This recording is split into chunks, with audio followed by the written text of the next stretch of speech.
கிறிஸ்துவுக்குள் அன்பானவர்களே, மீண்டுமாக 5 மாதங்களுக்கு பிற்பாடு ஆண்டவருடைய நாம மகிமைக்கென்று ஆலயத்தில் வந்து அமர்ந்து ஆண்டவரை ஸ்தோத்திரிக்கும்படியாய் ஆண்டவர் நமக்கு கொடுத்த நல்ல தருணத்தை நினைத்து நம்ம எல்லாரும் இணைந்து ஆண்டவரை மனதார நாம் ஸ்தோத்திரிப்போம்.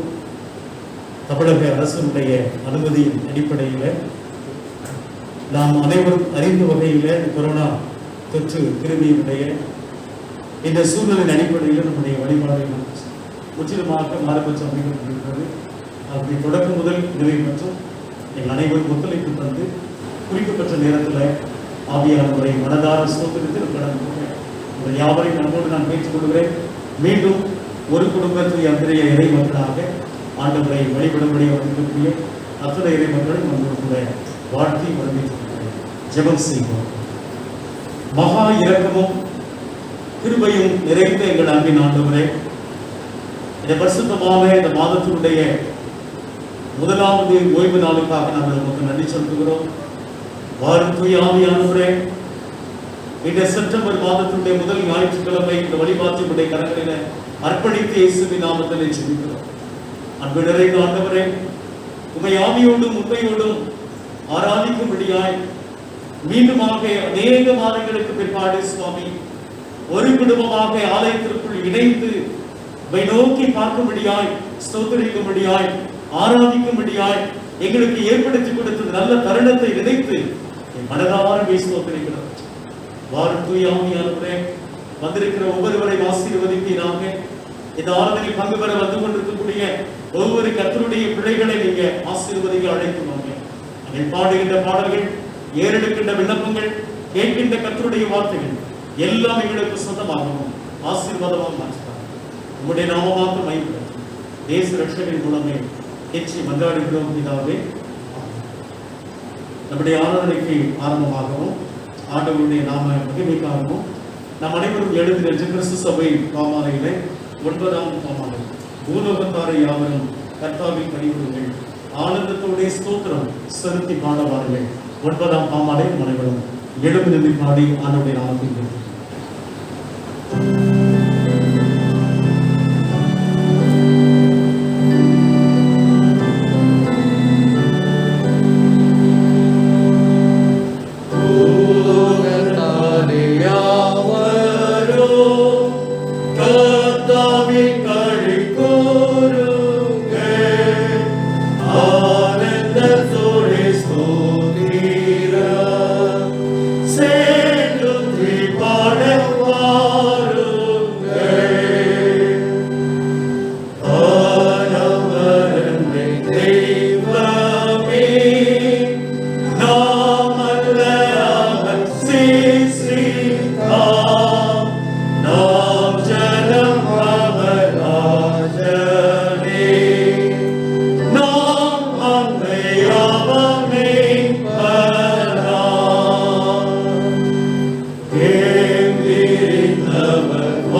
12 வசனங்கள் வரை. நாணம் கூப்பிடுகிறதில்லையோ, புத்தி சத்தமிடுகிறதில்லையோ, அது வழி அருகே மேடைகளிலும் நாட்சந்திகளிலும் நிற்கிறது. அது ஊர்வாசல்களின் ஓரத்திலும் பட்டணத்தின் முகப்பிலும் நடைக்கூடங்களிலும் நின்று சத்தமிட்டு, மனுஷரே, உங்களை நோக்கி கூப்பிடுகிறேன், என் சத்தம் மனுபுத்திரருக்கு தொனிக்கும். பேதைகளே, வேகமடையுங்கள், மூடர்களே, புத்தியுள்ள சிந்தையாயிருங்கள். கேளுங்கள், மேம்பாடான காரியங்களை பேசுவேன், என் உதடுகள் உத்தம காரியங்களை வசனிக்கும். என் வாய் சத்தியத்தை விளம்பும், ஆகாமியம் என் உதடுகளுக்கு அருவருப்பானது. என் வாயின் வாக்குகள் எல்லாம் நீதியானவைகள், அவைகளில் புரட்டும் பெரிதமும் இல்லை. அவைகளெல்லாம் புத்தியுள்ளவனுக்கு தெளிவும் ஞானத்தை பெற்றவர்களுக்கு யதார்த்தமாயிருக்கும். வெள்ளியை பார்க்கிலும் என் புத்திமதியையும் பசுப்பொன்னை பார்க்கிலும் ஞானத்தையும் அங்கீகரித்துக் கொள்ளுங்கள். முத்துக்களை பார்க்கிலும் ஞானமே நல்லது. இச்சிக்கப்பட்டவை தக்கவரெல்லாம் அதற்கு நிகரல்ல. ஞானமாகிய நான் வேகத்தோடைய வாசம் பண்ணி நல் யுக்தியான அறிவுகளையும் கண்டடைகிறேன். வாசிக்கும்படியாக கொடுக்கப்பட்ட முதலாம் வேத பாடம் வாசித்தாயிற்று. தேவனுக்கே மகிமை உண்டாவதாக. 8ஆம் அதிகாரம் 26ஆம் வசனத்திலிருந்து 38ஆம் அப்போஸ்தலர் 8:26 பின்பு கர்த்தருடைய தூதன் பிலிப்புவை நோக்கி, நீ எழுந்து தெற்கு முகமாய் எருசலேமிலிருந்து காசா பட்டணத்துக்கு போகிற வனாந்தர மார்க்கமாய் போ என்றான். அந்தபடி அவன் எழுந்து போனான். அப்பொழுது எத்தியோப்பியருடைய ராஜஸ்திரியாகிய பந்தேகா என்பவளுக்கு மந்திரியும் அவருடைய பொக்கிஷம் எல்லாவற்றிற்கும் தலையணமாயிருந்த எத்தியோப்பியாகிய ஒருவன் பணிந்து கொள்ளும்படி எருசலேமுக்கு வந்து ஊருக்கு திரும்பி போகும்போது தன் ரதத்திலே உட்கார்ந்து ஏசாயா தீர்க்கதரிசி ஆகமத்தை வாசித்துக் கொண்டிருந்தான். ஆவியானவர், நீ போய் அந்த ரதத்துடனே சேர்ந்து கொள் என்று பிலிப்புடனே சொன்னார்.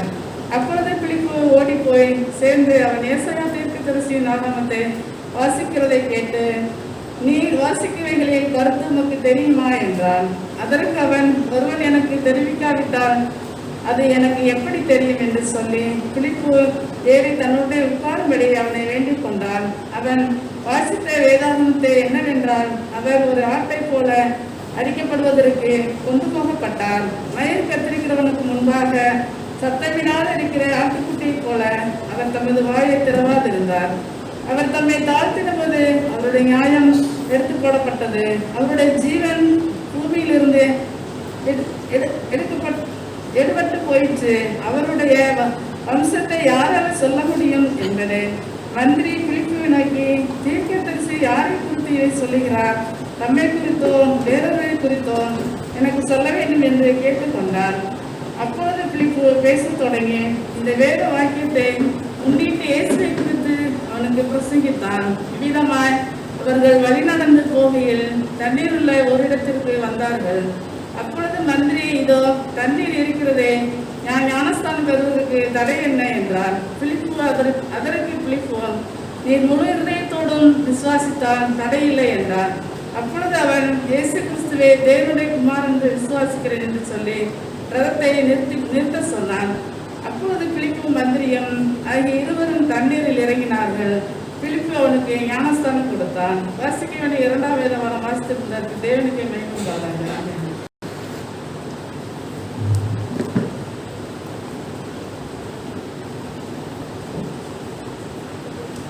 சுவிசேஷ வேதத்துக்காக தயவு செய்து நாம் அனைவரும் எழுந்திருப்போம். வாசிக்கும்படியாக தெரிந்து கொள்ளப்பட்ட 3ஆம் திருமுறை பாடம் மார்க்கு 6ஆம் அதிகாரம் வசனங்கள் 34 தொடங்கி 44 வரை. மார்க்கு 6ஆம் அதிகாரம் வசனங்கள் 34 முதல். இயேசு கரையில் வந்து அநேக ஜனங்களை கண்டு அவர்கள் மேய்ப்பனில்லாத ஆறுகளைப் போல் இருந்தபடியால் அவர்கள் மேல் மனதுருகி அநேக காரியங்களை அவர்களுக்கு உபதேசிக்க தொடங்கினார். வெகு நேரம் சென்ற பின்பு அவருடைய சீசர்கள் இடத்தில் வந்து, இது வனாந்தரமான இடம், வெகு நேரமும் ஆயிற்று, புசிக்கிறதற்கும் ஒரு இடத்தில் ஒன்றுமில்லை. ஆகையால் இவர்கள் சுற்றி இருக்கிற கிராமங்களுக்கும் ஊர்களுக்கும் போய் தங்களுக்காக அப்பங்களை வாங்கிக் கொள்ளும்படி இவர்களை அனுப்பிவிட வேண்டும் என்றார்கள். அவர் அவர்களை நோக்கி, நீங்களே இவர்களுக்கு போஜனம் கொடுங்கள் என்றார். அதற்கு அவர்கள், நாங்கள் போய் 200 பணத்துக்கு அப்பங்களை வாங்கி இவர்களுக்கு புசிக்கும்படி கொடுக்கக்கூடுமோ என்றார்கள். அதற்கு அவர், உங்களிடத்தில் எத்தனை அப்பங்கள் உண்டு? போய் பாருங்கள் என்றார். அவர்கள் பார்த்து வந்து, 5 அப்பங்களும் 2 மீன்களும் உண்டு என்றார்கள். அப்பொழுது எல்லாரையும் பசும்புல்லின் மேல் பந்தி பந்தியாக உட்கார வைக்கும்படி அவர்களுக்கு கட்டளையிட்டார். அப்படியே வரிசை வரிசையாய் 100 பேராகவும் 50 பேராகவும் உட்கார்ந்தார்கள்.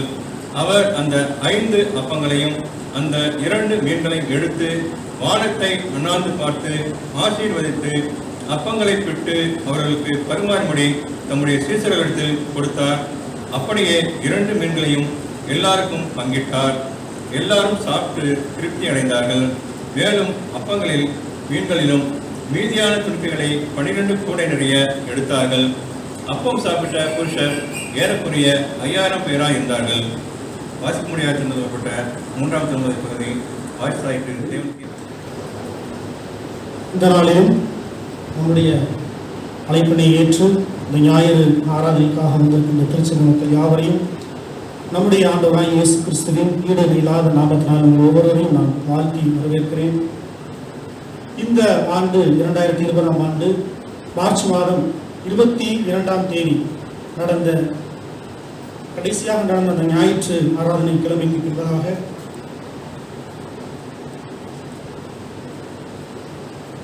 23 வாரங்களுக்கு பின்பதாக கர்த்தருக்கு மகிமையாய் இந்த ஆராதனை நடைபெற்றுக் கொண்டிருக்கிறது.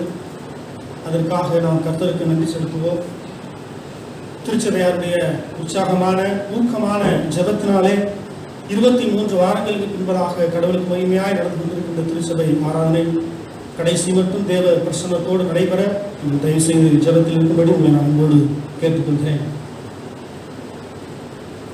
23 வாரங்களும் நம்முடைய ஆலய ஆராதனை எவ்விதத்திலும் தடைபடக்கூடாது என்பதற்காகவும் நம்முடைய திருச்சபை மக்களுக்கு பிரத்யேகமாக யூடியூப்பிலே நாங்கள் அதை ஒளிபரப்பினோம். அந்த 23 வாரங்களிலும் நம்முடைய சிஎஸ்ஐ நம்முடைய திருச்சபையின்படியும் சிஎஸ்ஐ அமைப்பின்படியும் ஒவ்வொரு வாரம் அந்தந்த தலைப்புகளின் கீழே முறையாக நமக்கு பலவகையான செய்திகளை கர்த்தருடைய வார்த்தைகளை பகிர்ந்து கொண்ட நம்முடைய திருச்சபை குருவானவர் அவர்களுக்கு நான் நன்றி செலுத்துகிறேன். அதோடு மட்டுமல்ல, இந்த யூடியூப்பிலே அதை ஒளிபரப்பு செய்ய யூடியூப்பிலே அதை பதிவேற்றம் செய்வதற்கு படப்பிடிப்பு செய்வதற்கு அநேக செலவினங்கள் ஆகியது. அந்த செலவினங்கள் எல்லாம் சந்திப்பதற்கு நமக்கு போதிய பொருளாதார வசதி இல்லை. ஆனாலும் நம்முடைய திருச்சபை நம்முடைய குருவானவர் அவர்களுடைய கோரிக்கையை ஏற்று நாகமலையில் இருக்கிற மிஸ்டர் சாந்தகுமார் அவர்களிடம் சொன்ன பொழுது குறைந்த செலவிலே ஒரு வாரத்திற்கு ரூபாய் 1000 மட்டுமே பெற்றுக்கொண்டு அதை நமக்கு ஒளிபரப்பு செய்தார்கள். அதனாலே மிஸ்டர் சாந்தகுமார் அவர்களுக்கு நான் திருச்சபையின் சார்பிலும் கமிட்டி மெம்பர்கள் சார்பிலும் நான் நன்றியை தெரிவித்துக் கொள்கிறேன். இந்த நாளிலும் இந்த ஆராதனை அரசாங்கம் நமக்கு கொடுத்திருக்கிற பாதுகாப்பு நெறிமுறைகளை வழிமுறைகளை பின்பற்றி முழுவதுமாய் இந்த ஆராதனை நடைபெற்றுக் கொண்டிருக்கிறது என்பதை நான் இந்த நேரத்திலே நான் பதிவு செய்ய விரும்புகிறேன். நேற்றைய தினத்திலே இந்த பாதுகாப்பு விதிமுறைகளையும் நாம் என்னென்ன செய்திருக்கிறோம், பாதுகாப்புக்காக திருச்சபை மக்களுடைய பாதுகாப்புக்காக நாம் என்ன செய்திருக்கிறோம் என்பதை பார்வையிட்டு அநேக ஆலோசனைகளை நேற்றைய தினத்திலே வந்து நமக்கு ஆலோசனை வழங்கிய கன்னியாகுமரி குமரி பேராயத்தினுடைய மருமகன் டாக்டர் கிளாசன் அவர்கள் நேற்றைய தினத்திலே நம்முடைய ஆராதனைக்கு வந்து அதை பார்வையிட்டு, அதோடு மட்டுமல்ல இந்த பாடி டெம்பரேச்சர் பார்ப்பதற்காக தெர்மாமீட்டர் அவர்கள் டிஜிட்டல் தெர்மாமீட்டர் அவர்களே நமக்கு வழங்கியுள்ளார்கள். அவருடைய குடும்பத்தினருக்கு நம் திருச்சபையின் சார்பிலே நான் நன்றியை தெரிவித்துக் கொள்கிறேன்.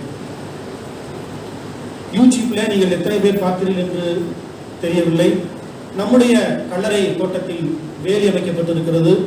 நம்முடைய திருச்சபையினுடைய இடது பக்கமாக இருக்கக்கூடிய பகுதிகளிலே கற்கள் ஊனி வேலி அமைக்கப்பட்டிருக்கிறது. பாதுகாப்பு காரணங்களுக்காக வேலி அமைக்கப்பட்டிருக்கிறது.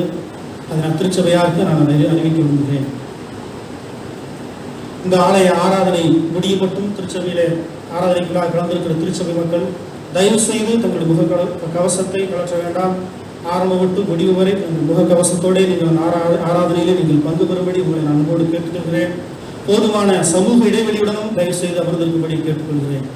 ஏனெனில் இந்த நமக்கு அரசாங்கம் நமக்கு நிறைய விதிமுறைகளை கொடுத்திருக்கிறது. நமக்கு தளர்வுகளைத்தான் கொடுத்திருக்கிறார்கள் ஒழிய இன்னும் 144 தடை உத்தரவானது இன்னும் அமலில் தான் இருக்கிறது. இதே ஆராதனை இதே பாதுகாப்பு விதிமுறைகளோடு நடைபெற வேண்டும் என்று சொன்னால் திருச்சபையாகி மக்கள் நம்முடைய இந்த பாதுகாப்பு நெறிமுறைகளை பின்பற்றுவது அது நம்முடைய பொறுப்பாக இருக்கிறது. எனவே பொறுப்புடன் தயவு செய்து ஜெபத்துடன் இந்த ஆராதனையில் பங்கு பெறும்படி உங்களை நான் கேட்டுக்கொள்கிறேன். பை காணிக்கை, இந்த ஆராதனையிலே பை காணிக்கை எடுக்கப்பட மாட்டாது. 2 காணிக்கைகள் எடுக்கப்படும். 2 காணிக்கை நேரத்திலே பாடல் பாடுகிற பொழுது 4 இடங்களிலே நீங்கள் காணிக்கைகளை செலுத்துவதற்கு நாங்கள் வைத்திருக்கிறோம். 2 இடங்களிலே மரப்பெட்டிகளும், 2 இடங்களிலே அந்த எவர்சில்வற்றை வைத்திருக்கிறோம். திருச்சபை மக்கள் பொறுமையாக வந்து ஒருவரோடு ஒருவர் தொடாமல் பொறுமையாக வந்து பாடல் பாடுகிற நேரத்தில் 2 காணிக்கைகள் மற்றும் ஸ்தோத்திர காணிக்கைகளை நீங்கள் படைக்கும்படி நான் உங்களை அன்போடு நான் கேட்டுக்கொள்கிறேன். அடுத்ததாக ஆலய ஆராதனை நிறைவு பெற்றதும் தயவு செய்து வெகு நேரம் யாரும் இங்கு ஆலயத்தில் வளாகத்திலோ ஆலயத்திலோ யாரும் நிற்க வேண்டாம். ஆலய ஆராதனை நிறைவு பெற்ற உடனே நீங்கள் உடனடியாக இல்லங்களுக்கு நீங்கள் கலைந்து செல்லும்படி நான் உங்களை அன்போடு நான் விரும்பி கேட்டுக்கொள்கிறேன். தொடர்ந்து இந்த ஆராதனை நடைபெற வேண்டும். இதே பாதுகாப்பு விதிமுறைகளோடு தேவனுக்கு மகிமையாய் இதே பாதுகாப்பு விதிமுறைகளோடு நடைபெற வேண்டும். உங்கள் தனி ஜபங்களிலே, உங்கள் குடும்ப ஜபங்களிலே, அகில உலகம் என்றும் இந்த ஆராதனை நடைபெற வேண்டும் என்று சொல்லி ஜெபித்துக் கொள்ளுங்கள். சென்ற வாரத்திலே பெறப்பட்ட காணிக்கை விவரம். நம்முடைய ஆலயத்தின் வைக்கப்பட்ட உண்டியலிலே பெறப்பட்ட காணிக்கை ரூபாய் 473. ஸ்தோத்திர காணிக்கையாக ரூபாய் 100. கோயம்புத்தூரிலே குறிப்பாக நான் சொல்ல பிரயாசப்படுகிறேன். நம்முடைய யூடியூப் ஆராதனையை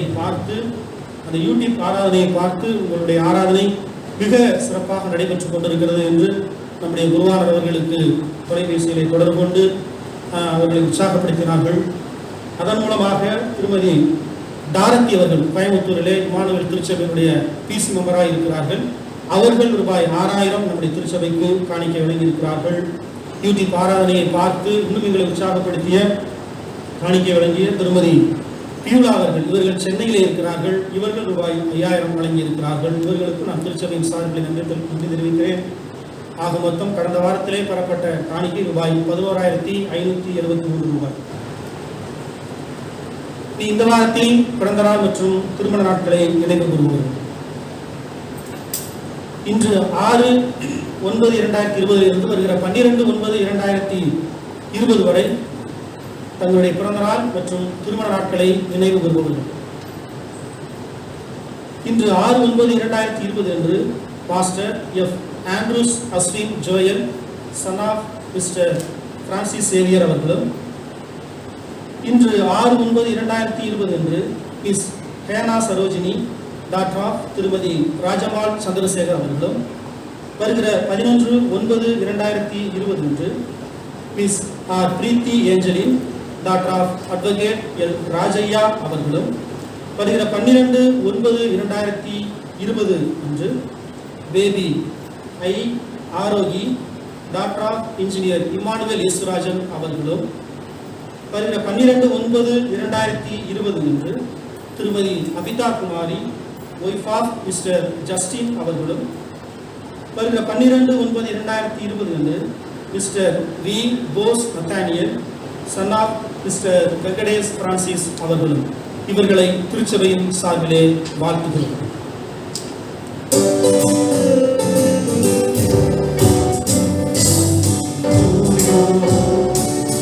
Happy birthday to you. Happy birthday to everyone. Happy birthday to you. May God bless you, dear. May God bless you, dear. May God bless to everyone. Happy birthday to you. இந்த வாரத்தில் திருமண நாட்களை நினைவு கூறுபவர்கள். வருகிற 6/9/2020 அன்று இன்று doctor S John Venetian, திருமதி என்.ஒய் Benedict Suki தம்பதியர் அவர்களும், வருகிற 8/9/2020 அன்று மிஸ்டர் அருண் சக்கரவர்த்தி, திருமதி ஏ சங்கமித்ரா தம்பதியர் அவர்களும், வருகிற 10/9/2020 அன்று மிஸ்டர் ஜி ராஜா, திருமதி சார்லி பிரியா தம்பதியர் அவர்களும், வருகிற 11/9/2020 அன்று இன்ஜினியர் சி சேவியர் பாஸ்கரன், திருமதி எல் ரீட்டா ரோசலின் தம்பதியர் அவர்களும், வருகிற 12/9/2020 அன்று மிஸ்டர் பாண்டியன் திருமதி சீலா பாண்டியன் தம்பதியர் அவர்களும் இவர்களை திருச்சபையின் சார்பிலே வாழ்த்துகிறோம். இவர்கள் வந்திருக்கிறார், தயவு செய்து எழுந்திருக்கும்படி உங்களை அன்போடு நான் கேட்கிறேன்.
ஆலய ஒரு ஆராதனையிலே பங்கு பெறுவதற்கு 60 65 பேர் மட்டுமே ஆலய வளாகத்திற்குள்ளே வர முடியும். ஒருவேளை அதற்கு மேல் வருமானால், கூட்டம் வருமானால், அது 2 ஆராதனையாக அது நடத்தப்படும். அது உங்களுக்கு வாட்ஸ்அப் நம்முடைய திருச்சபை வாட்ஸ்அப் குழுவுக்கு அது மெசேஜாக அது அனுப்பி வைக்கப்படும். அடுத்ததாக 65 வயதிற்கு மேற்பட்டவர்களுக்கு நம்முடைய ஆராதனையிலே பங்கு பெறுவதற்கு அனுமதி இல்லை என்று சொல்லி அரசு திட்டவட்டமாக அறிவித்திருக்கிறது. எனவே அந்த விதிமுறையை பின்பற்றி நம்முடைய திருச்சபையிலே இருக்கிற 65 வயதிற்கு மேற்பட்டவர்கள் வீட்டிலே இருந்து நம்முடைய ஆராதனையை பார்ப்பதற்காக கடந்த வாரத்தைப் போலவே வாரங்களில் நடைபெற்றதை போலவே இந்த வாரத்திலிருந்து அதை யூடியூப்பிலே பதிவேற்றம் செய்வோம். யூடியூப் மூலமாக சரியாக 10:30 மணிக்கு மேல் அந்த ஆலய ஆராதனை, நம்முடைய இன்று நடைபெறுகிற ஆலய ஆராதனை 10:30 மணிக்கு மேல் யூடியூப்பிலே பதிவேற்றம் செய்யப்படும். நம்முடைய திருச்சபை மூத்த உறுப்பினர்களுக்கு தங்கள் இல்லங்களிலே நீங்கள் சென்று அதை பகிர்படி நான் அன்போடு கேட்கிறேன். நன்றி. இன்றைக்கு ஒரு புதிய நபர் நம்முடைய திருச்சபையினுடைய அங்கத்தினராக வந்திருக்கிற இயேசுவின் நாமத்திலே அன்போடு கூட நாம் வாழ்த்தி வரவேற்றுக் கொள்வோம். தெரிந்த திருச்சபையினுடைய முழு நம் அனைவரும் கரம் தட்டி புதிதாக வந்திருக்கக்கூடிய அருமை சகோதரரை இயேசுவின் நாமத்திலே அன்போடு கூட கிறிஸ்துவுக்குள் அன்பானவர்களே, மீண்டுமாக உங்கள் யாவரையும் அன்போடு கூட வாழ்த்தி வரவேற்றுக் கொள்கிறேன். செயலர் ஐயா அவர்கள் சொன்னதுபடி மீண்டும் இந்த கடுமையான சூழ்நிலையில கடவுளை ஆராதிக்கின்ற ஒரு தருணத்தை தளர்வுகளுடன் கூடிய இந்த வழிபாட்டை நடத்த கடவுள் நமக்கு ஒரு வாய்ப்பினை கொடுத்திருக்கிறார். அதற்காக நாம் கடவுளுக்கு நன்றி செலுத்துவோம். உங்களுடைய முழு ஒத்துழைப்புக்கு என்னுடைய மனப்பூர்வமான நன்றிகளை நான் தெரிவித்துக் கொள்கிறேன். குறிப்பாக ஏற்கனவே அந்த இன்ஸ்ட்ரக்ஷன் உங்களுக்கு வந்திருக்கும். அதன் அடிப்படையில் அதை முழுவதுமாக நீங்கள் பின்பற்றுமாறு உங்கள் யாவரும் அன்போடு கேட்டுக்கிறேன். இதுவும் கடந்து போகும். ஒருவேளை இன்னும் 1 மாதமோ இல்லை 2 மாதமோ இந்த தளர்வுகள் எல்லாம் முற்றிலுமாக்கப்பட்டு ரெகுலராக நம்முடைய ஆலய ஆராதனை முறைப்படி நடைபெறும். ஆகவேதான் இன்றைக்கு பிறந்த நாள் மற்ற யாருமே முன்னாடி வந்து ஞானஸ்தானமோ திருவிருந்தோ இல்லை ஃபிசிக்கலாக பிளஸ் பண்ணுறதோ எல்லாமே கூடுதல் என்று சொல்லி நமக்கு தடை உத்தரவு செய்திருக்கிறாங்க. ஒருவேளை ஆன போதிலும் ஆண்டுடைய நாம மகிமைக்கண்டு ஆலயத்தில் வந்து செபிக்கும்படியாக ஒரு தருணத்தை ஆண்டவர் நமக்கு தந்திரு. ஆகவேதான் நாம் இன்னைக்கு 2 பேராக தனிநபர் இடைவெளி வச்சு அமர்ந்திருக்கிறோம். ஆகவே இன்றைக்கு தோத்திர காணிக்கை செலுத்துறவங்க ஜோம் பண்ணுறதுனால தான் இன்னும் ஆன்லைனில் எப்படி நாங்கள் ஜோம் பண்ணோமோ அதே மாதிரி உங்களுக்கு நாங்கள் ஜோம் பண்ணியிருக்கிறோம். ஒருவேளை இந்த 2 தட்டில் செயலாளர் சொல்லும்போது பைக்காணிக்கை எடுக்க மாட்டோம் என்று சொன்னார்கள். பைக்காணிக்கை எடுக்கப்படும். அந்த முறைகள் மாற்றப்பட்டிருக்கிறது. பையில் வந்து நம்ம அவர்களுடைய இடத்துல வந்து எடுப்பதை தவிர்த்து 2 இடத்துல அந்த பாக்ஸ் வச்சிருக்கிறோம். ஆகவே கூட்டமாக வராதபடி உங்களுடைய உதாரணமான காணிக்கைகளை ஒவ்வொரு காணிக்கை பாடுபடுவது தயவுசெய்து நீங்கள் ஒவ்வொன்று விடாக வந்து படைக்குமாறும் உங்களுடைய அன்போடு கூட நான் கேட்டுக்கொள்கிறேன். தோத்திர காணிக்கை நீங்கள் செலுத்திட்டு அந்த ஜெப அட்டையை நீங்கள் ஜெபத்தோடு எடுத்து செல்ல உங்கள் யாவரையும் தயவுசெய்து நீங்கள் ஒத்துழைப்பு தருமாறு உங்கள் யாவரையும் அன்போடு கூட நான் கேட்டுக்கொள்கிறேன். நம்முடைய வருடாந்திர செப்டம்பர் கன்வென்ஷன் கூட்டங்கள் இணையதளத்தின் மூலமாக நம்முடைய பேராயர் அவர்களும் முதன்மை பணியாக திட்டமிட்டிருக்கிறார்கள். இந்த வாரத்தில் வருகின்ற 11, 12, 13 3 நாட்களில் செப்டம்பர் கன்வென்ஷன் கூட்டங்கள் இந்த மகாகணம் பேராயர் அவர்கள் இந்த கடுமையான சூழ்நிலையிலும் அந்தந்த ஊழிய தரங்கள் தடைபடக்கூடாது என்று சொல்லி அபிஷியல் இது யூடியூப் நம்ம சேனல்ல திருமண்டல அளவில் நடைபெற்றது. அதன் அடிப்படையில் தான் போன மாசம் நீங்க யூடியூப்ல பார்த்துருப்பீங்க, HMS ஊழியங்களை ஆராதனையாக நடத்தினாங்க, உமன்ஸ் ஃபெலோஷிப் ஆராதனையாக நடத்தினாங்க. இப்படி ஒவ்வொன்றும் நம்முடைய பேராயர் அவர்கள் இந்த மக்களுடைய பங்களிப்பை ஈடுபடுத்த வேண்டும் என்று சொல்லி சிறப்பாக செய்து வருகிறார்கள். அதன் அடிப்படையில் நம்முடைய 180வது செப்டம்பர் கன்வென்ஷன் கூட்டம் 11, 12, 13 இது 3 சிறப்பு கூட்டங்கள். அதனுடைய நேரம் என்னென்ன ஆராதனை என்று சொல்லி உங்களுக்கு நம்முடைய அபிஷியல் வாட்ஸ்அப்ல உங்களுக்கு அனுப்பி வைக்கப்படும். 11ஆம் தேதி அன்றைக்கு மாலையில சுசி பிரபாகரதாஸ் ஐயா அவர்கள் கர்த்தருடைய வார்த்தையை பகிர்ந்து கொள்வார்கள். 12ஆம் தேதி ஆசிரியர்களுக்கு என்று ஒரு சிறப்பு ஒடுக்கு கூட்டத்தை ஆன்லைன் மூலமாக யூடியூப் மூலமாக அந்தந்த லோக்கல் சேனலையும் நம்முடைய கத்தீட்ரல் அபிஷியல் ஃபேஸ்புக் யூடியூப்லையும் லோக்கல் கேபிள் சேனல்லையும் ஒளிபரப்ப இருக்கிறார்கள். 13ஆம் தேதி ஞாயிற்றுக்கிழமை அன்று தோத்திர வழிபாடாக சுசி பிரபாகரதாஸ் ஐயா அவர்கள் மகாகணம் பேராயர் ஐயா அவர்களும் இந்த சிறப்பு செய்தி கொடுக்கும். இதற்காக நீங்கள் தயவுசெய்து நீங்கள் ஜெபித்து பங்களிக்குமாறு ஆண்டவருடைய நாமத்தை பங்கு கொள்ளுமாறு உங்கள் யாவரையும் அன்போடு கூட நான் கேட்டுக்கொள்கிறேன்.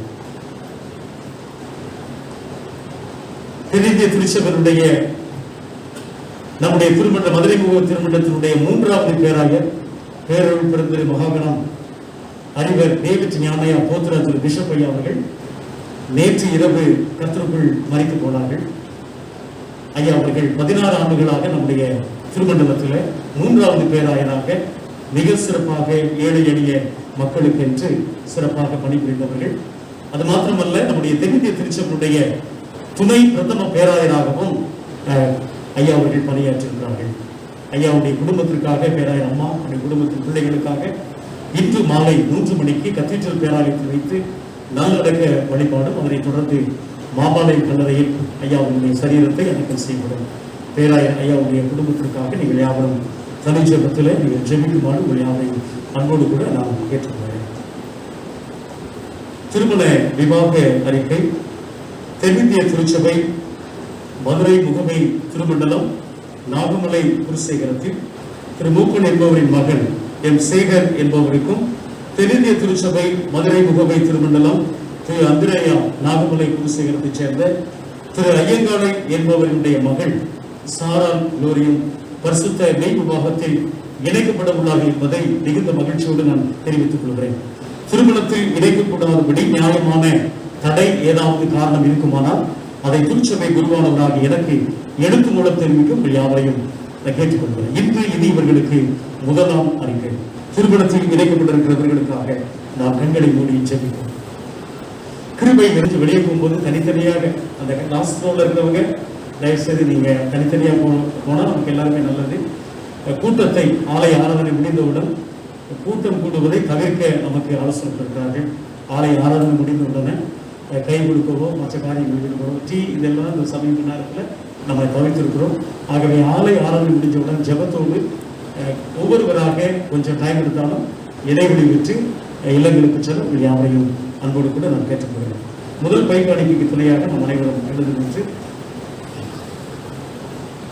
பாமாலை 262ஆம் பாம் என் மெய்ப்பர் இயேசு கிறிஸ்து நம்ம எழுந்து பாடி நம்முடைய முதலாவது பைக்காணிக்கு நம்ம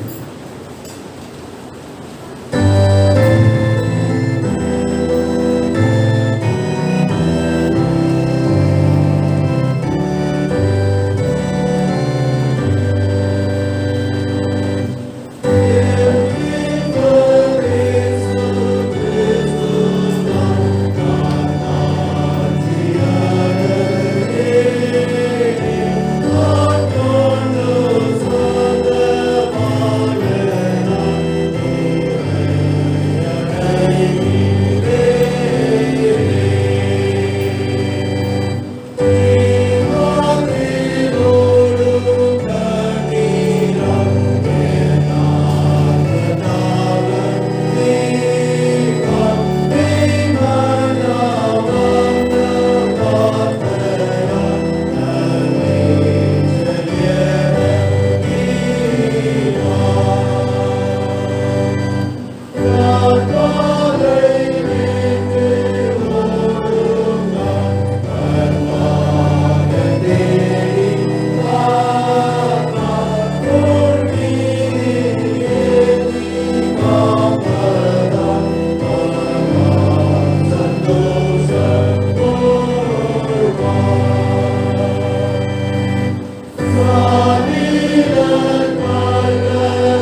தலைவணங்கி நாம் ஜெபம் செய்வோம். ஆண்டவர் கொடுத்த அந்த தருணத்தை நினைத்து சுவாமி, உள்ள நேரம் ஆண்டவரை மனதார நாம் ஸ்தோத்திரித்தோம். இது ஆண்டவர் நம்மோடு பேசுகிற ஒரு தருணம். 5 மாதங்களுக்கு பிற்பாடு கர்த்தருடைய ஆலயத்தில் அவருடைய வார்த்தை கேட்க முடியாது. அவருடைய கிருபை இல்லாமல் நாம் சர்ச்சுக்கு வரவே முடியாதுங்க. ஆண்டவற்றை கேட்போமா? வாசி கேட்ட இந்த திருப்பறை பகுதியிலிருந்து எங்களோடு நீங்க பேசுங்க என்று சொல்லி ஒரு 3 நிமிடம் ஆண்டுடைய பாதத்துல கண்களை மூடி உடைய மெல்லிய சத்தத்தை கேட்க, வாரும் தூயாவியானவரே உடைய கிருபையினால் எங்களை நிரப்புங்க சுவாமி என்று சொல்லி எல்லாரும் கண்களை மூடி சிந்தனைகளை ஒருமுகப்படுத்துவோமா?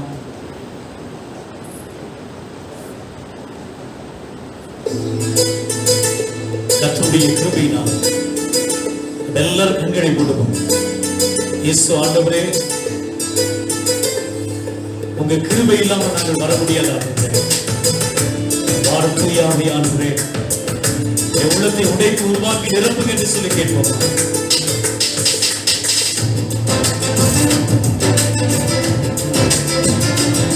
எல்லாரும் சொந்த நிலையில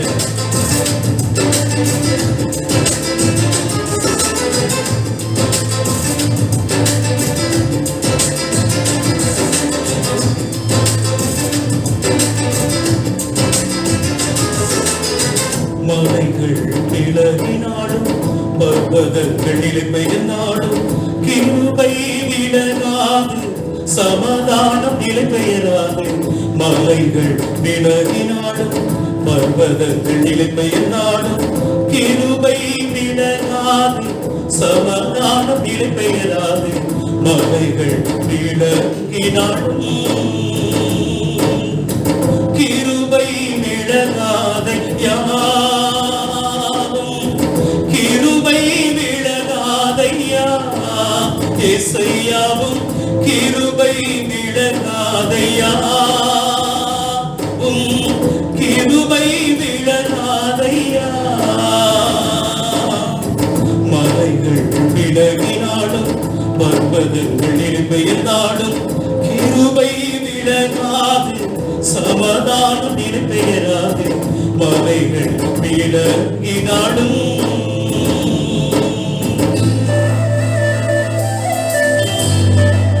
ஆண்டவர் நம்மை பார்த்து இந்த கடுமையான சூழ்நிலையிலும் நம்மை கோபம் கொள்ளாதபடி நம்மை கிருபையினால் நம்மை பாதுகாத்த தேவன் பேசுவது என்று சொல்லி கேட்போமா?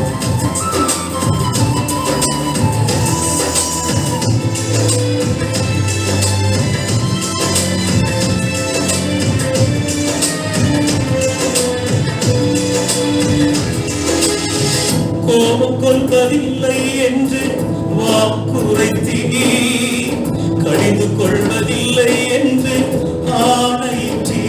என்னை கோபம் கொள்வதில்லை என்று வாக்குரைத்தீ, கடிந்து கொள்வதில்லை என்று ஆணையிட்டீ. பாவங்களை மன்னித்தீ, அக்கிரமங்கள் எண்ணுவதில்லை. பாவங்களை மன்னித்தீ, அக்கிரமங்கள் எண்ணுவதில்லை. இயேசு எனக்காய் பலி ஆனதனா, இயேசு எனக்காய் பலி ஆனதனா. கிருபை விலகாதையா,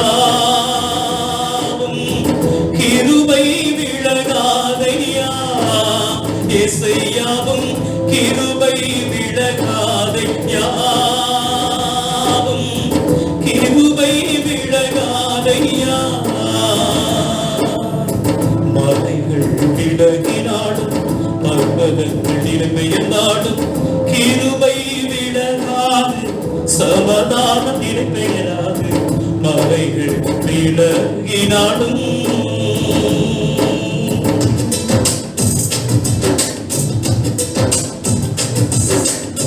இந்த காலகட்டத்தில் எத்தனையோ அச்சம், எத்தனையோ பயம்.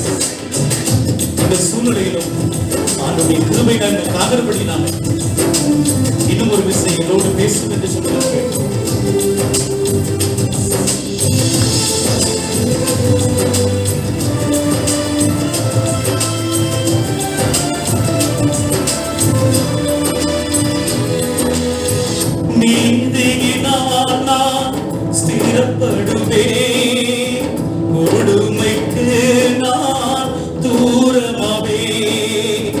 நீதியினால் நான் ஸ்திரப்படுவேன், கொடுமைக்கு நான் தூரமாவே பயமில்லாதிருப்பேன், தீயிலுக்கு தூரமாவே பயமில்லாதிருப்பேன், தீயிலுக்கு தூரமாவே எதுவும் நம்மை அணுகுவதில்லை, எதுவும் நம்மை அணுகுவதில்லை, கிருபை விலகாதையாவும், கிருபை விலகாதையா இசையாவும், கிருபை விலகாதையாவும், கிருபை விலகாதையா. மலைகள் விலகினாலும் பர்வதங்கள் இடம்பெயர்ந்தாலும் கிருபை விலகாது, சமாதானம் இடம்பெயராது. மலைகள் விலகினாலும் நமக்கு விரோதமாய் எழுந்தும் எந்த ஆயுதம் கடவுள் நமக்கு வாக்கு கொடுத்திருக்கிறார். நமக்கு எழுதும் நாவையும் நிர்மூலப்படுத்துவது ஆண்டவருடைய பிள்ளை மூடு கொண்டிருக்கிறது.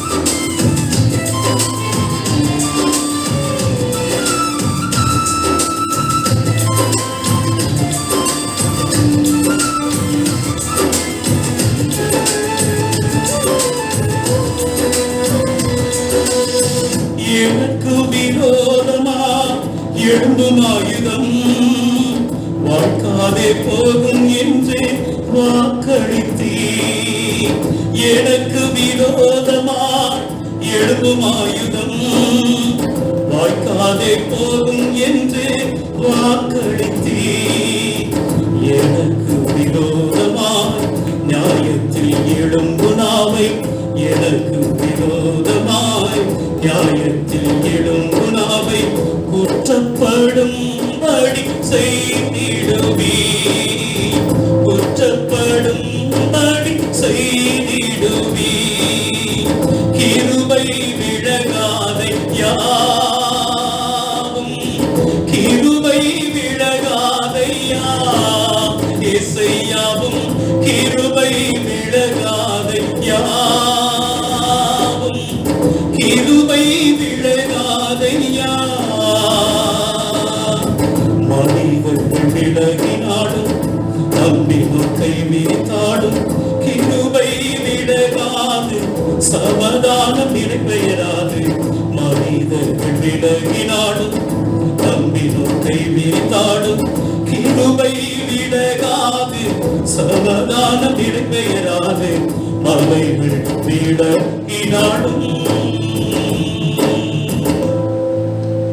நீங்க வாங்க ஆண்டவரே, இது உங்களுடைய நேரம் சுவாமி, நீங்க எங்களோடு பேசு சுவாமி, உள்ளத்தை உடைத்து உருவாக்கி நிரப்பு சுவாமி.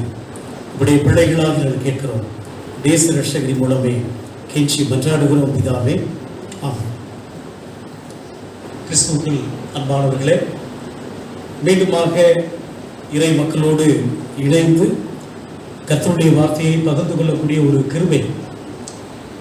எத்தனையோ பேர் நம்ம கருமையானவர்கள் இந்த COVID-19 இந்த எபிடமிக் இந்த சூழலில் மரித்து போயிருக்கிறார்கள். நம்முடைய உறவினர்களாக இருக்கலாம், நண்பர்களாக இருக்கலாம். எத்தனையோ பேர் நன்றாக ஜீவிக்கக்கூடியவர்கள் இந்த தொற்று வியாதியின் காரணமாக மறிக்கப்பட்ட ஒரு சூழல்.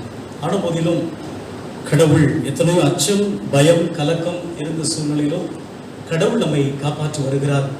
அவருக்கு நாம் நன்றி செலுத்துவதற்கு ஒருவேளை நேயர் சொன்னார்கள், நவம்பர், டிசம்பர், ஜனவரி ஆகலாம், ஆலயம் திறக்கலாம் என்று சொல்லி அநேகருடைய ஜெபம், அநேகருடைய கண்ணீர் இந்த ஜெபங்கள் இன்றைக்கு நாம் எல்லாரும் ஆலயத்தில் வந்து அமர்ந்து ஆண்டவரை துதிக்க முடியாய், ஸ்தோத்திரிக்க முடியுமாய் கர்த்தர் நமக்கு கொடுத்திருக்கிற இந்த கிருபை எண்ணெய் நாம் ஆண்டவருக்கு 1000 நாவுகள் இருந்தாலும் ஆண்டவருடைய சமூகத்தில் நம்முடைய நாவினால் மனதார நாம் ஸ்தோத்திரிப்போம்.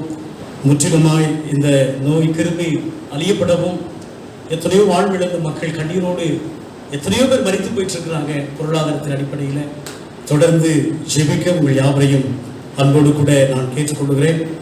குறிப்பாக இந்த 5 மாதங்களிலும் காணொளி மூலமாக, யூடியூப் மூலமாக, நம்முடைய தென்னிந்திய திருச்சபையினுடைய அல்மனாக்கின் அடிப்படையில் அநேக ஆண்டவருடைய பிள்ளைகளை கர்த்தருடைய வார்த்தையை உள்ளத்தில் கிரியை செய்ய ஆண்டவர் செய்திருக்கிறார். அதற்காக நான் ஆண்டவரை மனதார நான் ஸ்தோத்திரிக்கின்றேன். குறிப்பாக இந்த நாள் விடுதலையின் கருவிகளாக செயல்பட்டு வருகின்ற மதிப்பிற்கும் மரியாதைக்கும் உரிய ஆசிரியர் பெருமக்களுடைய திருநாள் நேற்று தினத்தில் மிக சிறப்பாக அனுசரிக்கப்பட்டது. ஒவ்வொரு செப்டம்பர் மாதத்தினுடைய முதல் ஓய்வு நாள் ஆசிரியர் ஞாயிறாக நாம் அனுசரித்து வருகிறோம். அதன் அடிப்படையிலே தென்னிந்திய திருச்சபையும் இன்றைக்கு ஆசிரியர் ஞாயிறாக இன்றைக்கு வாசிக்கேற்ற அத்தனை திருமுறை பகுதியில் நமக்கு ஒத்த திருமுறை பகுதியாக நாம் வாசிக்கேற்றோம். இன்றைக்கு நிச்சயமாக கடினமான ஒரு சூழல், இந்த எஜுகேஷன் ஒரு மிகப்பெரிய ஒரு சேலஞ்ச், பயங்கரமான ஒரு சூழல். குறிப்பாக பிள்ளைகளுக்கு இன்றைய எஜுகேஷன், இந்த ஆன்லைன் எஜுகேஷன் கடுமையான ஒரு சூழல், பயிற்றுவிக்கின்ற ஆசிரியர்களுக்கு ஒரு மிகப்பெரிய ஒரு சவால். இப்படிப்பட்ட ஒரு சூழ்நிலையில் ஒருவேளை விமர்சனங்கள் ஒரு பக்கம் ஆசிரியர் குறித்து இருந்தாலும் இன்றைக்கு ஆசிரியர்கள், பேராசிரியர்கள் யாரெல்லாம் இந்த டீச்சிங் ப்ரொஃபஷனில் இருக்கிறாங்களோ கடவுளுடைய கிருபை அவர்களுக்கு திருச்சபை குருவானவராக என்னுடைய மனப்பூர்வமான ஜெபத்துடன் கூடிய வாழ்த்துக்களை நான் தெரிவித்துக் கொள்கிறேன். நான் அடிக்கடி சொல்லுவேன், the teacher is a liberation tool என்று சொல்லுவேன். ஆசிரியர் பெருமக்கள் விடுதலையின் கருவிகள் என்று நான் அடிக்கடி சொல்லுவேன். இந்த சமூகத்திலே ஒரு மாபெரும் விடுதலையையும் மெய்ஞானத்தையும் அவர்கள் கொடுக்கக்கூடியவர்கள். அதன் அடிப்படையில் கர்த்தர் தாமே அந்த ஆசிரியர் பெருமக்களை நிறைவாகவும் அப்படி எடுத்துக்கொள்ளுகின்ற அனைத்து முயற்சிகளும் தேவன் ஆசீர்வதிக்கப்பட திருச்சபையின் சார்பாக அன்போடு கூட வாழ்த்துகிறேன். தென்னிந்திய திருச்சபை இன்றைக்கு கொடுத்திருக்கிற தலைப்பு The Teachers Agents of Liberation. The Teachers Agents of Liberation. ஆசிரியர்கள் விடுதலையினுடைய முகவர்கள் அல்லது விடுதலையினுடைய பிரதிநிதிகள் என்று சொல்லி அழைக்கப்படுகிறார்கள். நீதிமொழிகள் 8ஆம் அதிகாரம் 1 முதல் 12 வசனம், அப்போஸ்தலர் 8:26-38, மார்க் 6:34 முதல் 44 வசனங்கள். உணவும் ஆன்மீகமும் ஒருவருக்கு வாழ்வையும் அறநெறியையும் உறுதிப்படுத்தும். இவற்றை காற்றிலும் ஒரு சிறந்த ஒரு சமூக பணி என்பது எழுத்தறிவிக்கும் ஒரு கல்வியாகும். இந்த கல்வியினுடைய முகவர்களாக விளங்கும் ஆசிரியர்கள் சமூக வாழ்வினுடைய விடுதலை முகவர்களாக போற்றப்பட வேண்டியவர்கள். செப்டம்பர் திங்கள் 5ஆம் நாள் இந்த ஆசிரியருடைய திருநாளாகவும் 8ஆம் நாள் அனைத்துலக எழுத்தறிவு நாளாகவும் கொண்டாடப்படுவது. இந்த சூழலில் நம்முடைய திருச்சபை இன்றைக்கு ஆசிரியர் ஞாயிறாக சிந்திப்பதில் உள்ளபடி நாம் மகிழ்ச்சி அடைகிறோம். The education, the educare என்னும் லத்தீன் மொழியில் அதற்கு சரியான பொருள் என்று சொன்னால் to bring out or dig out என்று சொல்லுவார்கள். வெளிக்கொண்டு வருவது, வெளிக்கொணர்தல் எனப்படும் என்ற எஜுகேட்டட் லத்தீன் வார்த்தைக்கு அர்த்தம் to bring out or dig out. இல்லாத ஒன்றை உருவாக்குவதில் மாறாக பொதிந்து கிடக்கின்ற ஒன்றை தூண்டி வெளிக்கொணர்தல் தான் இந்த எஜுகேர், இந்த எஜுகேஷன். ஆசிரியர் அதை ஒருவேளை நீங்க பிரிச்சு பார்த்தீங்கன்னு சொன்னீங்கன்னா ஆசு பிளஸ் இரிதல். ஆசு என்றால் குற்றம் அல்லது குறை என பொருள்படும். இரிதல் என்றால் அகற்றுதல் அல்லது களைதல் என பொருள்படும். ஆக ஆசிரியர் என்றால் குறைகளை களைபவர் என புரிதல் வேண்டும். ஆகவேதான் ஆசிரியர்களை இன்றைக்கு பெற்றோர்களுக்கு அடுத்தபடி புகழுகிறார்கள். ஆண்டவருடைய நாம மகிமை கண்டு அவருடைய விடுதலை கண்களை திறக்கின்றவர்கள், குறைகளை அவர்கள் களைபவர்கள் என்று அறிந்து கொள்ள வேண்டும். ஆக கல்வி என்பது இந்த உலகத்தை மாற்றக்கூடிய ஒரு மாபெரும் ஆற்றல் வாய்ந்த ஒரு ஆயுதம் என்பதை நெல்சன் மண்டேலா அவர்கள் ஒரு புத்தகத்தில் அவர் கூற்றாக கூறுவார்கள். இந்தியாவில் கிறிஸ்துவினுடைய அன்பை பரப்புவதிலும் சமூகத்தினுடைய மாற்றங்களை கொண்டு வந்து இன்றைக்கு திருச்சபை பெரியதற்கு நம்முடைய அருட்பணியாளர்களுடைய கல்வி திருப்பணி மிகவும் முக்கியமாக வாய்ந்தது. இப்படிப்பட்ட சூழலில் தான் இன்றைக்கு இந்த கல்வி ஞாயிறாக ஒரு குடும்பமாக இன்றைக்கு அனுசரிக்க நாம் அழைக்கப்படுகிறோம். ஆசிரியர்கள் விடுதலையினுடைய முகவர்களாக, ஆசிரியர்கள் விடுதலையினுடைய பிரதிநிதிகளாக இருக்க கடவுள் நம் எல்லோரையும் அழைத்திருக்கிறார் என்பதை இந்த நாளில நீங்கள் நாம் சிந்திக்க அழைக்கப்படுகிறோம். ஆசிரியர்கள் விடுதலையின் முகவர்கள். ஆசிரியர்கள் தாங்கள் பயின்று வரும் எவருக்கும் சமூக அரசியல் விடுதலையும் விடுதலை உணர்வையும் அவர்கள் கற்றுத்தந்து அந்த விடுதலையை அவர்களுக்கு கொண்டு வருகின்றவர்களாகவும் அந்த விடுதலைக்காக அவர்களே போராட என்கரேஜ் பண்ணக்கூடிய ஊக்குவிக்கிறவர்களாகவும் இருக்க வேண்டும் என்று ஆண்டவர் உணர்த்துகின்றார். அப்படியானால் இந்த லிபரேஷன், இந்த விடுதலை என்பது சமூகம் மற்றும் ஒரு அரசியலை உண்டாக்கியதால் கல்வி கற்கின்ற யாருக்கெல்லாம் கற்றுக் கொடுக்கின்ற அந்த ஆசிரியர்கள் தங்களுடைய மாணாக்கர்களுக்கு அதாவது 3 விஷயத்தில் அவர்கள் சொல்ல வேண்டும் என்று சொல்லுகிறார்கள். இந்த கான்டெக்ஸ்ட் ரியாலிட்டி, சமூக அரசியல் சூழலையும் அவற்றின் உண்மைத்தன்மைகளை பகுத்தறிகின்ற ஒரு ஆற்றலையும் அவற்றை ஏற்படக்கூடிய விளைவுகளை குறித்த விழிப்புணர்வுகளை கற்றுக் கொடுப்பவர்கள் தான், பொதிந்து கிடந்த அவருடைய சிந்தனைகளை வெளியே கொண்டு வருபவர்கள் தான் the teachers. கற்றுக் கொடுப்பதன் வழியே அவர்களுக்கு ஒரு விடுதலையை, ஒரு கான்பிடன்ஸை, ஒரு நம்பிக்கையை கொடுக்கின்ற ஒரு விடுதலையின் கருவிகள் தான் ஆசிரியர்கள். ஒருவேளை இன்றைக்கு புதிய கல்விக் கொள்கை என்று சொல்லி மத்திய அரசின் மூலமாக இன்றைக்கு அறிமுகம் செய்யப்பட்டு அதை இம்ப்ளிமெண்ட் செய்துவிட்டார்கள். ஒருவேளை உங்கள் எல்லாருக்கும் தெரியும், தேர்வுகள் என்பது பிள்ளைகளுடைய ஆற்றலை பரிசோதித்து பார்த்து அவர்களை முன்னேற்ற பாதையை நடத்தி செல்வதுதான் தேர்வுகள். ஆனால் தற்போது அறிமுகப்படுத்தப்பட்டிருக்கும் இந்த தேர்வு திட்டங்கள் பிள்ளைகளுடைய மனதில் இன்னைக்கு அச்சத்தையும் படிப்பின் மேல் இருக்கக்கூடிய கசப்புணர்வை கொண்டு விடுவதுடன் அநேக பிள்ளைகள், குறிப்பாக ஏழை எளிய பிள்ளைகள் பள்ளியிலிருந்து வெளியேறக்கூடிய சூழலையும் கொண்டு வரும். இதனால் தான் இன்றைக்கு கல்வி என்பது மீண்டும் ஒரு சாராருக்கு மாத்திரம் என்கின்ற நிலைமை வந்திருக்கிறது. இந்த ஆன்லைன் எஜுகேஷன் மூலமாய் நாங்கள் அறிந்த மட்டும் இன்னைக்கு எத்தனையோ பிள்ளைகள் தூக்கு போட்டு இறந்திருக்கிறாங்க. எங்களுக்கு மொபைல் என்று சொல்லி எத்தனையோ பெற்றோர்கள் இன்றைக்கு மறிக்கக்கூடிய ஒரு சூழல். இனிமே எங்களுடைய பிள்ளைகளுக்கு கல்வி என்ற ஒரு சூழல். ஒருவேளை இந்த புதிய கல்விக் கொள்கை மூலமாக மீண்டும் குலத்தொழிலுக்கே செல்ல வேண்டிய ஒரு கடுமையான ஒரு சூழல். இப்படிப்பட்ட சூழ்நிலையில ஆசிரியர் ஞாயிறாக பிள்ளைகளை நாம் படித்து வைத்துக் கொண்டிருக்கிறோம், கற்றுக் கொடுத்திருக்கிறோம். நாம் எப்படி புரிந்து கொண்டு பிள்ளைகளுக்கு மன தைரியத்தையும் ஊக்கத்தையும் கொடுக்க போகிறோம் என்று சொல்லி திருச்சபை மக்களாக இன்றைக்கு நீங்கள் நானும் சிந்திக்க போகிறோம். இப்படிப்பட்ட காலச்சூழலில் நீங்கள் நானும் என்ன செய்வது என்று தெரியாத நிலையில் இன்றைக்கு நின்று கொண்டிருக்கிறோம். கடவுள் நம் ஒவ்வொருவருக்கும் ஆற்றல் புரிவார். ஆகவேதான் இன்றைக்கு இந்த 3 திருவழி பாடத்தில் சுருக்கமாய் 3 காரியங்களை சொல்லுகிறேன். முதலாவதாக, wisdom leads to liberation.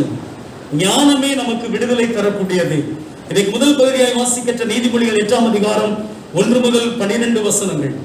நீதிமொழிகள் 8ஆம் அதிகாரத்துல ஞானத்தை குறித்தும் அந்த ஞானம் நமக்கு தரும் கிஃப்ட் கொடைகளை குறித்து படிக்கின்றோம். ஞானம் இந்த யுகத்தில் இருக்கக்கூடிய மானிடரை அழைத்து அவர்கள் இந்த உலகத்தில் விடுதலையோடு கூட வாழ வழிகளை காட்டுகிறது. ஞானம் நமக்கு ஒருவேளை அந்த கடவுளுடைய ஞானம், வசனம் 5வது வசனத்தை வாசிக்கிறோம். நீதிமொழிகள் 8ஆம் அதிகாரம் விவேகத்தையும் உணர்வையும் கற்றுத் தருகிறது. இந்த கடவுளுடைய ஞானம் 6வது வசனம் சொல்லுகிறது, ஒளிவு மறைவின்றி பேசவும் வாழவும் கற்றுக் கொடுக்கின்றது. 7வது வசனத்தில் வாசிக்கிறோம், பொல்லாங்கை அல்ல உண்மையே பேச கற்றுக் கொடுக்கிறது. 8வது வசனத்தில் வாசிக்கிறோம், உருட்டும் புரட்டும் அல்ல மாறாக நேர்மையானவற்றையே கற்றுத் தருகின்றது இந்த கடவுளுடைய ஞானம். 12வது வசனத்தில் வாசிக்கிறோம், சிந்திக்கும் ஆற்றலையும் கற்றுத் தருகின்றது இந்த ஞானம். அப்படியானால் இந்த ஞானம் கற்பிக்கும் இந்த அனைத்து காரியங்களிலும் நமக்கு விடுதலை வாழ்வை தருகிறது. அண்ணல் அம்பேத்கர் அவர்கள் சொல்லுவார்கள் எஜுகேஷனை பத்தி, கற்பி, ஒன்று சேர், புரட்சி செய். The educate, the unite and agitate என்று சொல்லுவார்கள். கற்பித்தல் என்பதுதான் ஒரு ஆசிரியருடைய முதன்மையான ஒரு கடமை. அந்த கடமையை ஆற்றும் பொழுது, அந்த கடமையை செய்யும் பொழுது எதனை கற்பிக்கிறேன் என்பதை முதலாவதாக ரியலைஸ் பண்ண வேண்டும். நம்முடைய பிள்ளைகளுக்கு முதலாவதாக மெய் ஞானத்தை நாம் கற்றுக் கொடுக்க வேண்டும். அதனாலதான் அடிக்கடி நான் ஜெபம் பண்ணும்போது சொல்லுவேன், ஆண்டவரே உம்முடைய ஞானத்தையும் உலக அறிவையும் தாரும் என்று சொல்லுவேன். The God's wisdom and the knowledge, இந்த ரெண்டும் நம்முடைய பிள்ளைகளுக்கு இருந்தா தாங்க வரக்கூடிய நாட்களில அவர்கள் துணிச்சலோடும் மன உறுதியோடும் அவர்கள் கல்வியை கற்பதில, அவர்கள் எதிர்கொள்வதில ஒரு மிகப்பெரிய ஒரு சவாலை பெற்றுக் கொள்வார்கள். நம்முடைய பிள்ளைகளுக்கு பெற்றோர்களாகிய நாம் அனைவரும் ஆசிரியர்கள் ஒருவேளை கற்றுக் கொடுக்கின்ற பொழுது, மெய்ஞானத்தை கொடுக்கின்ற பொழுது அவர்களை விடுதலை வாழ்வை வாழ முடியும். அதை எப்பொழுது கொடுக்க முடியும்?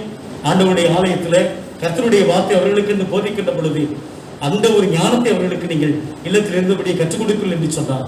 அவர்கள் விடுதலை வாழ்வின் கதைகளாக மாற்றுவார். இரண்டாவதாக, the questioning leads to liberation. கேள்விகளே விடுதலை தரும் என்று சொல்லும். இன்னைக்கு நிறுவனமாய் வாசிக்கட்ட அப்போஸ்தலர் 8ஆம் அதிகாரம் 26ஆம் வசனம் முதல் 40ஆம் வசனம். 8ஆம் அதிகாரத்துல பிலிப்பு எவ்வாறு கடவுள் நம்பிக்கை கொண்ட ஒரு எத்தியோப்பிய அரசு அலுவலருக்கு ஏசாயாவினுடைய இறைவாக்கு நூல் தொடங்கி ஆண்டவர் இயேசு கிறிஸ்துவை பற்றிய நற்செய்தியை அவருக்கு அறிவித்து அவருக்கு ஞானஸ்தானம் கொடுத்தார் என்பதை இந்த அப்போஸ்தலர் 8ஆம் அதிகாரத்திலே முழுவதுமாக நாம் படிக்கின்றோம். இந்த பகுதியில் இருக்கக்கூடிய ஒரு சிறப்பானதை மாத்திரம் உங்களோடு கூட பகிர்ந்து கொள்ள விரும்புகிறேன். இந்த எத்தியோப்பியா அரசு அலுவலர் எழுப்பின கேள்வி என்ன என்று சொன்னால், திருமுழுக்கின் வழியே கடவுள் அருளும் விடுதலை வாழ்வை தனக்கென்று உறுதி செய்து கொள்கிறார். கொஸ்டின் பண்ணும் பொழுது, கேள்வி எழுப்புகின்ற பொழுது அங்கு ஒரு தெளிவை பெற்றுக் கொள்ளுகிறார், விடுதலையினுடைய அனுபவத்தை பெற்றுக் கொள்கிறார். இந்த எத்தியோப்பிய அரசு அலுவலர் எழுப்பின கேள்விகளானதால் அவர் திருமுழுக்காய் வழியே கடவுள் அருளும் ஒரு விடுதலை வாழ்வை தனக்கென்று முதலாவதாக உறுதி செய்து கொள்ளுகிறார். இந்த எத்தியோப்பிய அரசு அலுவலர் எழுப்பின கேள்வி முதலாவது என்ன தெரியுமா? அந்த அப்போஸ்தலர் 8ஆம் அதிகாரம் 31ஆம் வசனத்தை வாசிக்கிறோம். அவர் கேட்ட கேள்வி, யாராவது விளக்கி காட்டாவிட்டால் எவ்வாறு என்னால் தெரிந்து கொள்ள முடியும் என்று கேள்வி கேட்கிறார். 34ஆம் வசனத்தில் வாசிக்கிறோம், இறைவாக்கினரை குறித்து, யாரை குறித்து இதை கூறுகிறார்? தம்மை குறித்தா அல்லது மற்றொருவரை குறித்தா? தயவுசெய்து சொல்லுங்க என்று சொல்லி 34ஆம் வசனத்தில் அவர் கேள்வி எழுப்புகிறார். 36ஆம் வசனத்தை என்ன கேட்கிறாரு? இதோ தண்ணீர் உள்ளதே, நான் திருமுழுக்கு பெற ஏதாவது தடை உண்டா என்று சொல்லி அவர் கேள்வி கேட்கிறார். இந்த 3 கேள்விகளும் தான் எத்தியோப்பிய அரசு அலுவலருடைய பகுத்தறிவையும் உண்மை அறிவையும் தேடலையும் கடவுள் அருளும் விடுதலை வாழ்வென்று நம்பிக்கை உள்ள அனைவருக்கும் உரியது என்பதை காண்பிக்கின்றன. அவருடைய கேள்விகள் இந்த திருமுழுக்கின் வழியாக விடுதலை வாழ்வுக்கு நேராக இருக்கிறது. கற்றுக்குள் அருமையானவர்களே, இன்றைக்கு ஆசிரியர்களாக இருந்தாலும் சரி, இன்றைக்கு பெற்றோர்களும் ஒரு வகையில் ஆசிரியர்கள் பிள்ளைகளுக்கு கற்றுக் கொடுக்கிறோம். அநேக தேவையுள்ள மக்களுக்கு ஆலோசனைகளை கொடுக்கிறீர்கள். இப்படிப்பட்ட ஒரு சூழ்நிலையில பிள்ளைகளுக்கு மெய்ஞானத்தை கற்பிப்பதோடு மாத்திரமல்ல, கேள்வி கேட்கின்ற அதன் மூலமாக ஞானத்தை பெற்றுக் கொள்ளுகின்ற ஒரு துணிவையும் கற்பிப்பது பெற்றோர்களாக நம்முடைய கடமை. அறநறியற்ற இந்த மக்களை ஒடுக்கி நசுக்கி கொண்டிருக்கக்கூடிய இந்த சமூகத்துல விடுதலை பெற்று வாழ வேண்டும் என்று சொன்னால் ஆண்டவருடைய சமூகத்துல நமக்கு நாமே கேள்விகள் எழுப்ப வேண்டும். இந்த கடுமையான ஒரு சூழ்நிலையிலும் ஆண்டவருடைய சமூகத்துல அச்சத்தோடும் கலக்கத்தோடும் இருக்கக்கூடிய சூழ்நிலையிலும் இறைவனை நாம் கேள்வி எழுப்ப வேண்டிய அல்ல, மாறாக நமக்கு நாமே கேள்விகள் எழுப்பி திருமறையின் வசனத்தின் மூலமாக இந்த உலகத்தை துணிச்சலோடு எதிர்கொள்வதற்கு நாம் முதலாவதாக துணிவை பெற்றுக் கொள்ளவும், பிறகு எதிர்கால சந்ததியாக அச்சத்தோடு நடுக்கத்தோடு இருக்கக்கூடிய நம்முடைய பிள்ளைகளுக்கு ஒரு துணிச்சலை கொடுப்போம் என்று சொன்னால் நிச்சயமாக கடவுள் கற்றுக் கொடுக்கிற ஆசிரியர்களுக்கும் அநேகருக்கு ஆலோசனை வழங்கின ஒவ்வொருவருக்கும் கடவுள் ஒரு விடுதலையின் கருவிகளாக நம்மை மாற்றுவார். கடைசியாக 3ஆவதாக, the participation leads to liberation. பங்களிப்பே விடுதலை தரும் என்று சொன்னார். இன்னைக்கு நற்செய்தி பகுதியை வாசிக்கின்ற 6ஆம் அதிகாரம் 34ஆம் வசனம் முதல் 44ஆம் வசனம் எடுத்துக்கொள்வோம். மார்க் 6ஆம் அதிகாரம் முழுவதும் 5000 பேருக்கு ஆண்டவர் இயேசு கிறிஸ்து மேற்பட்டோருக்கு உணவு அளித்தார் என்பதை குறித்து இங்கு படிக்கின்றோம். இந்த பகுதியில ஆண்டவராக இயேசு கிறிஸ்து ஒரு மெய்ப்பராக இருந்து தம்மை நாடி வந்த மக்களினுடைய ஆன்மீக பசியையும் உடல் சார்ந்த பசியையும் தீர்த்தார். இவ்வாறு ஆண்டவராக இயேசு கிறிஸ்து மக்களுடைய வாழ்க்கை போராட்டத்தை பங்களிப்பு செய்வதன் வழியாக அவர் விடுதலை தருகிறார். The participation is most important. பங்களிப்பு நம்முடைய வாழ்வில மிக முக்கியமானது. சீடர்கள் செய்த காரியம் என்ன தெரியுமாங்க? மார்க் நற்செய்தியார் மிக துல்லியமாய் சொல்கிறார். ஆண்டவர் ஆயத்தமாக இருந்தார் பங்களிப்பு செய்வதற்காக. ஆனால் உடன் இருந்த சீடர்கள் இருந்த தடைகள் என்ன தெரியும் சொன்னார். 35ஆம் வசனம், மார்க் 6ஆம் அதிகாரம் 35ஆம் வசனம், சீசர்கள் சொல்றாங்க ஆண்டவர்கிட்ட பார்த்து, இவ்விடம் பாலை நிலமாய் இருக்கிறது, நெடுநேரமாய் ஆய்விட்டது என்று சொல்கிறார்கள். 36ஆம் வசனத்தில் வாசிக்கிற அவருடைய மனப்பான்மை என்னென்று சொல்லி, உண்பதற்கு ஏதாவது அவர்களே வாங்கிக் கொள்ளட்டும் என்று சொல்லி சீசர்கள் சொன்னார்கள். 36ஆம் வசனம் மறுபடியும் சொல்லுது, மக்களை அனுப்பிவிடும் என்று சொல்லுவாங்க. கடைசியா சொல்றாங்க, நாங்க போய் 200 தெனாரியத்திற்கு அப்பம் வாங்கி இவர்களுக்கு உண்ண கொடுக்க வேண்டும் என்கிறீரோ என்ற ஒரு கேள்வியை ஆண்டவர் இயேசு கிறிஸ்துவிலே சீசருடைய ஆட்டிட்யூட், மனப்பான்மை. கர்த்தருக்குள் அருமையானவர்களே, சீடர்கள் அங்கே கூடியிருந்த மக்களுக்கு பசி ஏற்பட்ட நேரத்திலும் மக்களுடைய நலன் மேல் அக்கறை கொள்ளாமல் அவர்களுடைய சூழலை பார்க்காமல், அவரோடு பங்களிப்பு செய்யாமல், இயேசுவையும் மக்களுடைய அந்த விடுவிப்பு பங்கு கொள்ளாதபடிக்கும் அவர்கள் விடுதலை பணிகளில் ஈடுபடாமலும் சாக்கு போக்கு சொல்லிக் கொண்டிருந்தார்கள். ஆனால் இயேசுவோ யார் சாக்கு போக்கு சொன்னார்களோ அவர்களை அழைத்து அவர்களை வைத்து இந்த மாபெரும் அதிசயத்தை நிகழ்த்தினார். மக்களுடைய விடுதலை வாழ்வு என்பது ஒரு மனிதனுடைய கைகளில் அல்ல, மாறாக அது அனைவருடைய பங்களிப்பு. அல்லேலூயா. இந்த பேண்டமிக் சிச்சுவேஷனிலும் கடவுள் நமக்கு நல்ல உணவை கொடுத்திருக்கிறார், இருக்க இடத்தை கொடுத்திருக்கிறார், இன்னைக்கு நல்ல சுகத்தை கொடுத்திருக்கிறார். அதை எத்தனையோ வாழ்வில் இந்த மக்கள் ஒருவேளை அந்த சூழ்நிலையிலும் நம்முடைய இறை மக்களாக நீங்கள் கொடுத்த பங்களிப்பு விலையேற பெற்றது. நம்முடைய திருச்சபையில் அருகாமல் இருக்கக்கூடிய ஏழை எளிய மக்களுக்கு இந்த நீங்கள் கொடுத்த அந்த மிகப்பெரிய பங்களிப்பு, இந்த மார்க் 6ஆம் அதிகாரம் சொன்ன ஒரு காரியம். ஆண்டவருடைய சமூகத்தில் தேவையில் இருக்கக்கூடிய மக்களுக்கு இந்த பார்ட்டிசிபேஷன், உங்களுடைய பங்களிப்பை நீங்கள் கொடுத்திருக்கிறீர்கள். நாமும் கூட எத்தனையோ பேர் அநேக வேலைகளில் கூட நாம் இப்படிப்பட்ட சீசர்களைப் போல் ஒதுங்கி இருக்கலாம். நமக்கு ஏன் இந்த பிரச்சனை? நாம் நம்முடைய வேலை பார்த்து கொண்டே நாம் செல்லுவோம், எப்படி நாம் வாழ்ந்து விடலாம் என்று சொல்லி நம்மை குறித்து மாத்திரம் கவலைப்பட்டுக் கொண்டிருக்கிறோம். என் குடும்பம் சேஃபா இருக்கணும், என் குடும்பம் நன்றாக இருக்க வேண்டும் என்ற ஒரு காரணம். நான் கர்த்தருக்குள் அருமையானவர்களே, நாம் முதலாவதாக விடுதலை அடைந்தால்தான் மற்றவர்களும் விடுதலை அளிக்க முடியும்.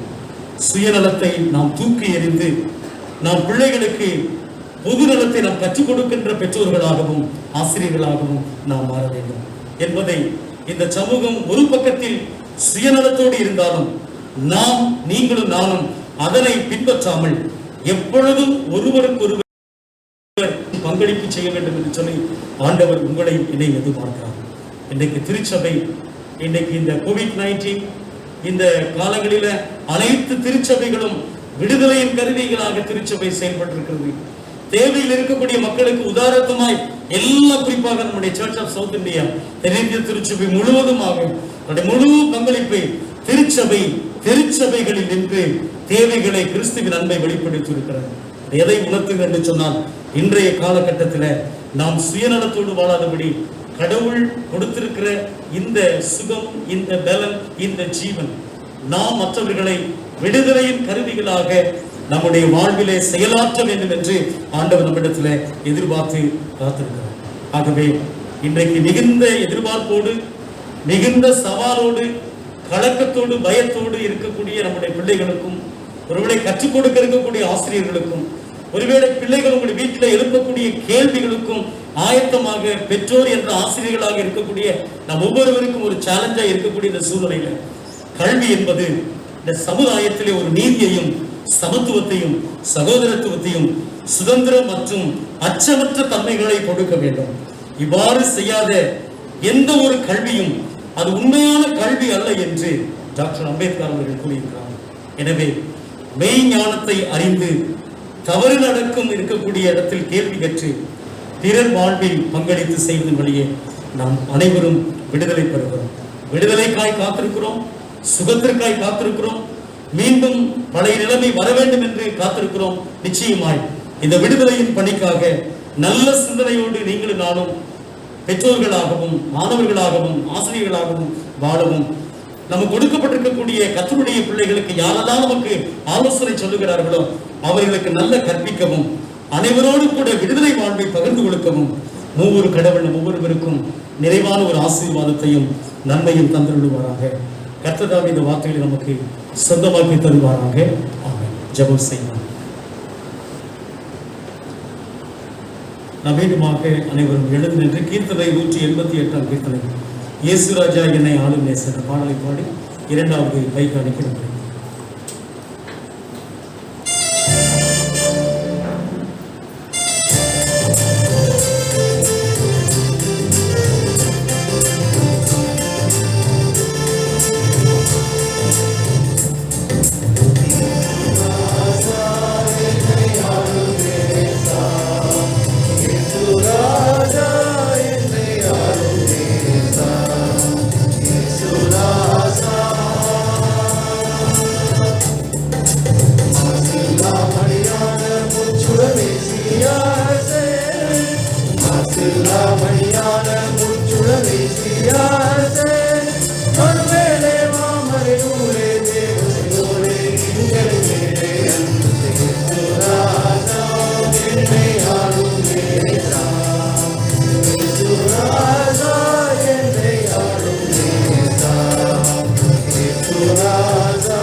துதிக்கிறோம்.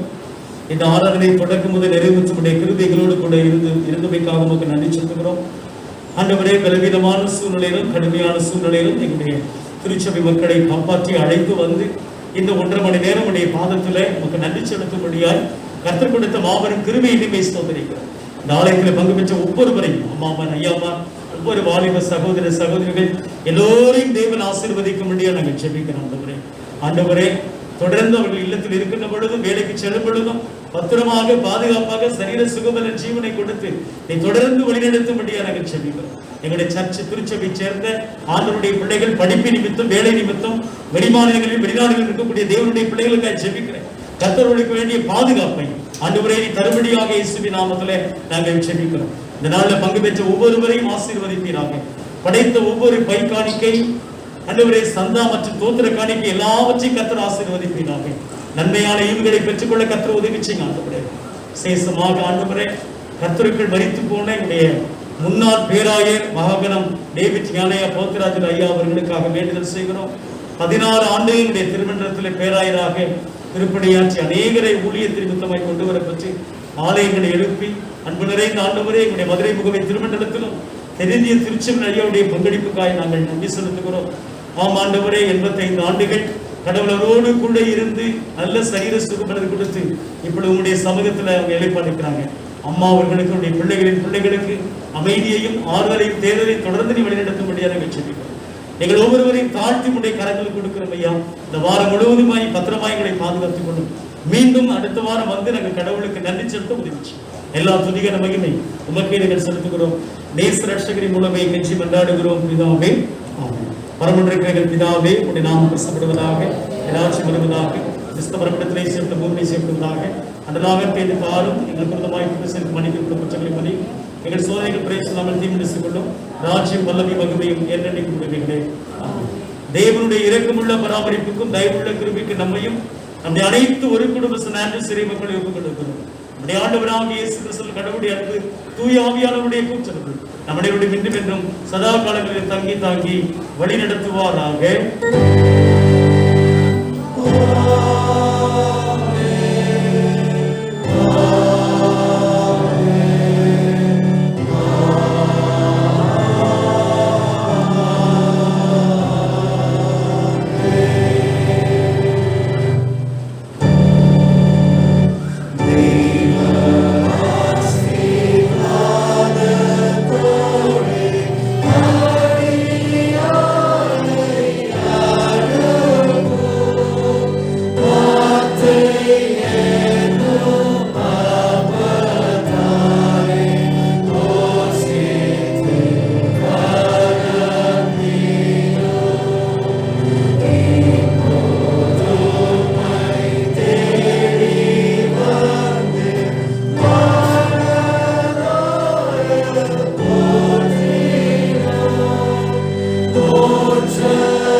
கர்த்தர் உங்களோடு கூட இருப்பாராக.